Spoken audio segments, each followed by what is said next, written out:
دیترۆیت و ناوچەکانی دەوروبەری لە ویلایەتی میشیگن شوێنی سەرەکی دانیشتنی کەمینەکانی وەکوو مەسیحی کلدانی بوون هەتاکو ڕۆژی 11 مانگی 6 کاتێک کە کاربەدەستانی جێبەجێکردنی یاسای کۆچبەری و گومرک 114 عێراقی کە لە ڕابردوودا تاوانیان کردبوو دەستگیر کرد بۆ ئەوەی ڕەوانەی عێراقیان بکەنەوە.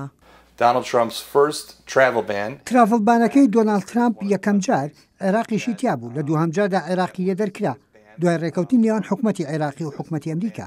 حکومەتی عێراق رازی بووە کە ئەمریکا دەست بە گەڕاندنەوەی ئەو عێراقیانە بکات کە لە ئەمریکا دەژین لەسەر بنچینەی دوابڕیار بۆ گەڕانەوەیان کە پێشتر حکومەتی عێراقی بەوە رازی نەبووە.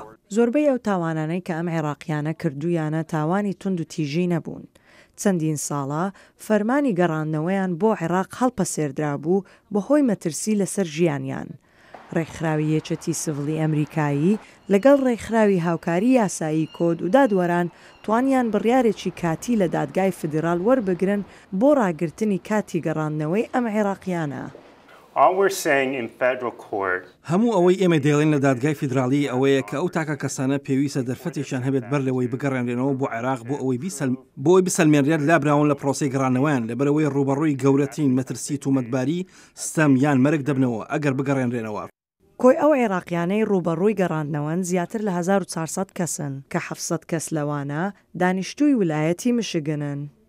بەڕێوەبەرایەتیەکانی پێشوش سیاسەتی هاوشێوەیان هەبووە، بەڵام بە بەراورد لەگەڵ ڕێبازی سەرۆک ترامپ جیاواز بووە.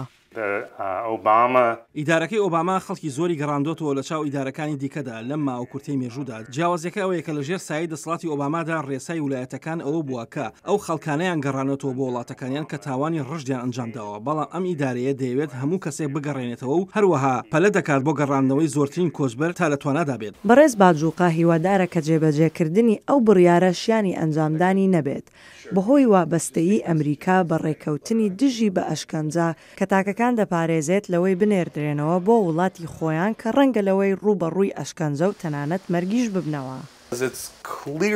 ئەوە ڕوونا لە ڕێگەی ئەو هەواڵ و ئەو بابەتانەی کە لەسەر عێراق بڵاو بوونێتەوە کە چەند بارودۆخەکە خراپە نەک تەنها بۆ کریستیانەکان تەنانەت بۆ مسلمانەکانیش.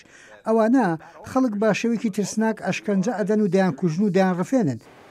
دەنگی ئەمریکا لەگەڵ چەند لە خێزانەکانی جیراوەکان و توێژی ئەنجامداوە لە ویلایەتی میشیگن کە هەفتەی داهاتوو پەخش دەکرێت.